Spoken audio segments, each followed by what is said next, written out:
La sociedad miente sobre las mujeres.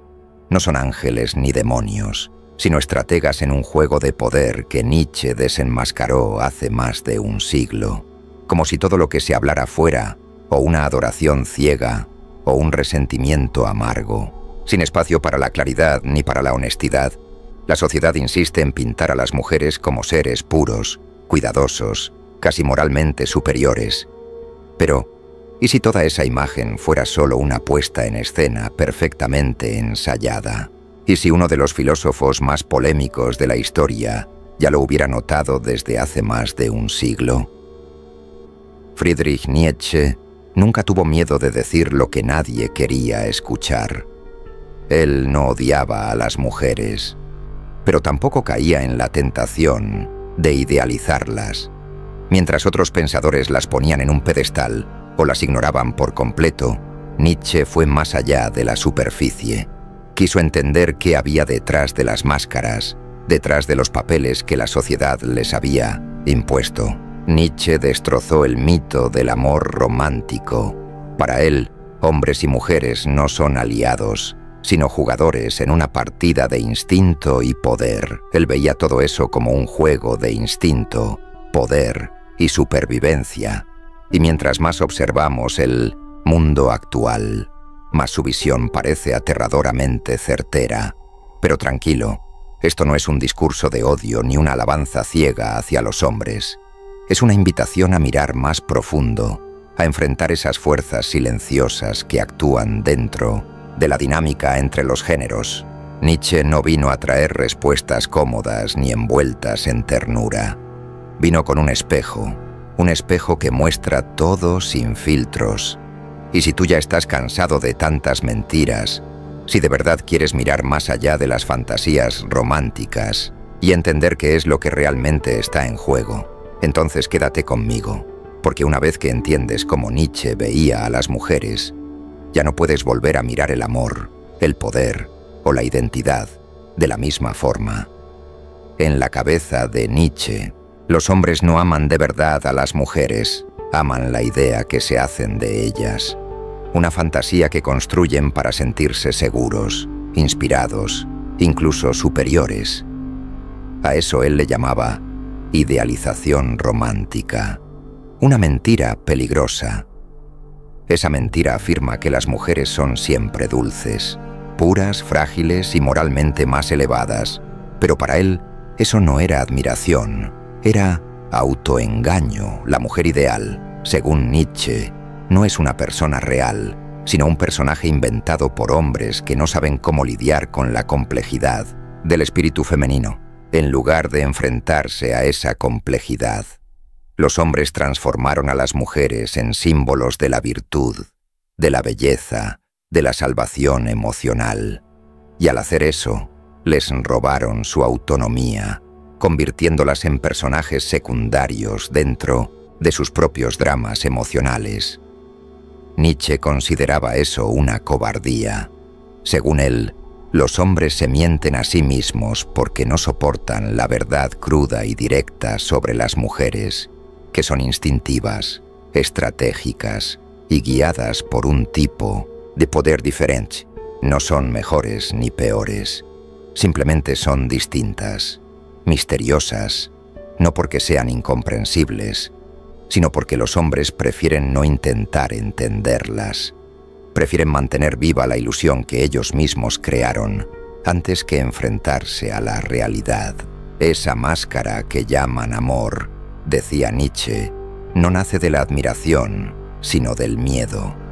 Miedo a una mujer emocionalmente libre, sexualmente autónoma, que no necesita ser salvada.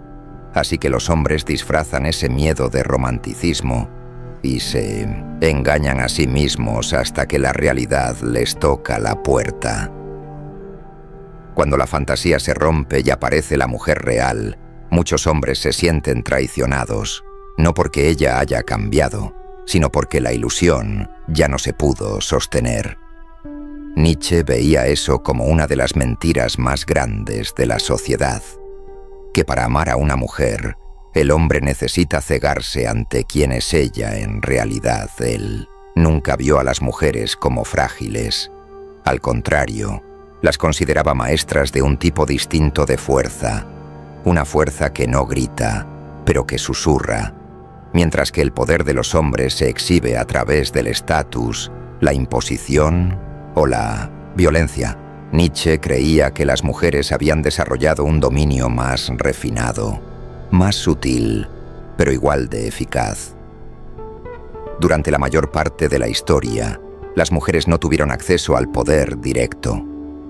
No podían gobernar, liderar ejércitos ni dirigir instituciones, así que se adaptaron.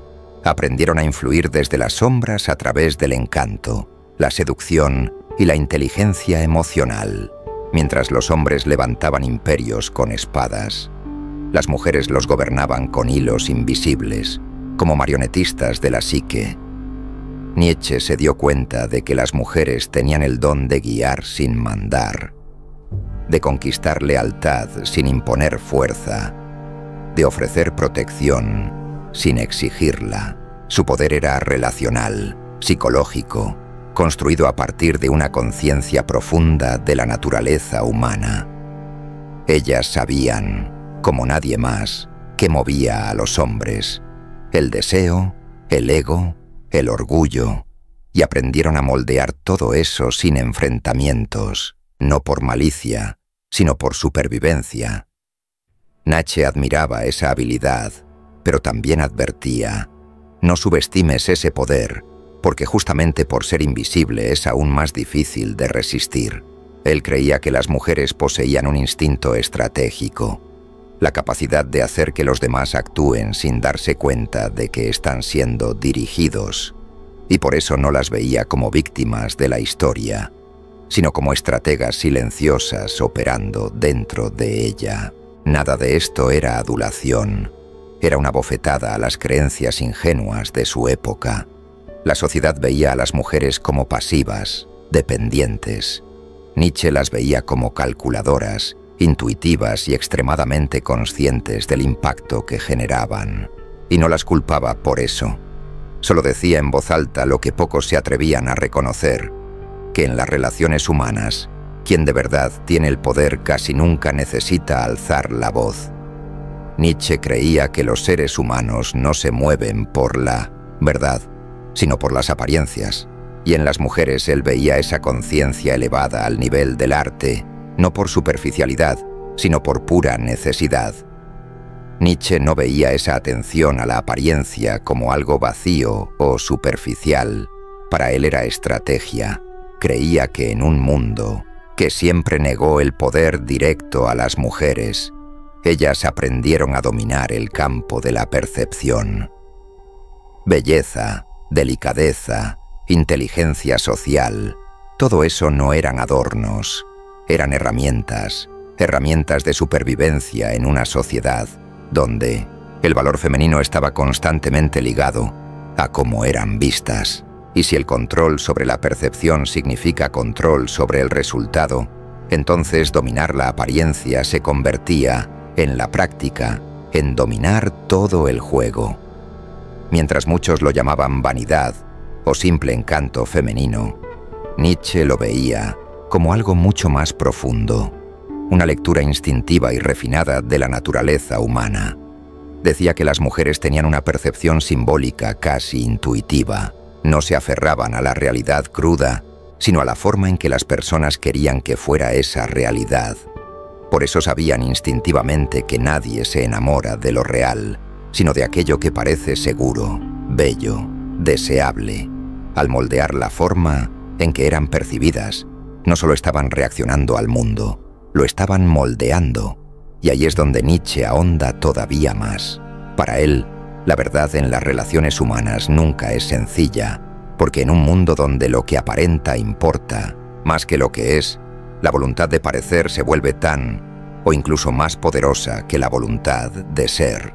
Las mujeres, al vivir al margen del poder institucional durante siglos, terminaron refinando ese talento para dominar la superficie. Genialidad silenciosa, maestría invisible. Nietzsche vio lo que otros ignoraron. El poder femenino no grita, susurra, y eso lo hace imparable. Él no lo llamaba falsedad, para nada. Admiraba esa capacidad de navegar en un mundo hostil, donde sobrevivir no requería armas, sino disfraz, presencia, actuación. Mientras muchos hombres confundían apariencia con esencia, Nietzsche veía que las mujeres distinguían esas dos cosas con una claridad quirúrgica. Sabían que la máscara no era el rostro, pero también sabían que la máscara importaba, y mucho.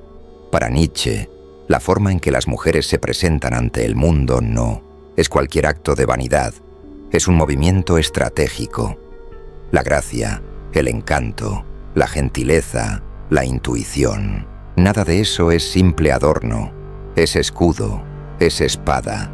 Son formas de actuar dentro de un juego en el que ellas siempre empezaron en desventaja. Él veía esa sensibilidad social, ese dominio de lo simbólico como algo que venía de siglos de exclusión. Las mujeres aprendieron a jugar ajedrez emocional en un tablero que nunca fue justo, y eso para él tenía menos que ver con feminidad y más con supervivencia, un instinto afilado, no para engañar, sino para no ser devoradas por un sistema que siempre las relegó a segundo plano. Nietzsche también veía que esa fuerza silenciosa venía envuelta en virtud, y ahí es donde toca un punto delicado. Él creía que la moralidad femenina no era algo neutro, universal, ni divino. Era una adaptación, un mecanismo creado para asegurar espacio, protección e influencia en un mundo que le había entregado el poder bruto a los hombres. Las mujeres entonces aprendieron a transformar la paciencia, la humildad y el sacrificio en virtudes admiradas, y crearon a partir de eso una narrativa donde su vulnerabilidad era su grandeza. No porque eso fuera esencialmente verdadero, sino porque era estratégicamente eficaz. Él no veía eso como una mentira, lo veía como inteligencia, una forma de subversión suave, una manera de doblar estructuras sin enfrentarlas directamente. Nietzsche creía que la mujer había aprendido a moralizar su propia debilidad, no para fingir superioridad, sino para sobrevivir con dignidad. Así crearon una fuerza escondida dentro de una imagen de dulzura, y la sociedad, desesperada por mantener alguna sensación de orden, aceptó esa actuación como si fuera naturaleza, como si fuera pureza. Pero para Nietzsche, detrás de todo ese teatro, lo que existía era instinto, instinto de preservación, instinto de control. Y cuando las mujeres hablaban de justicia, él escuchaba cálculo. Cuando apelaban a la moral, él veía estrategia, no por malicia, sino por necesidad. La postura moral, según él, nunca fue neutral. Era una actuación, era un arma, especialmente para las mujeres moldeadas por siglos de dependencia. Nietzsche creía que ellas aprendieron a luchar con silencio, con emociones, con valores, una moralidad que desarmaba al otro sin mostrar nunca la hoja. Y todo eso no lo asustaba, lo fascinaba, porque él veía ahí no sumisión, sino resistencia disfrazada. Nietzsche vivió en una época en la que se esperaba que las mujeres fueran pasivas, obedientes, confinadas a los roles domésticos. Pero, aún así, él ya veía venir la tormenta. Veía los primeros indicios de un cambio. Mujeres que comenzaban a cuestionar, a desafiar, a ir más allá de los papeles que la historia les había asignado. Y no se sorprendía, se inquietaba, porque él creía que la fuerza de las mujeres siempre había sido subestimada, no porque fuera invisible, sino porque estaba velada. Su poder era sutil, indirecto, envuelto en suavidad. Pero, ¿qué sucede cuando ese poder ya no se oculta?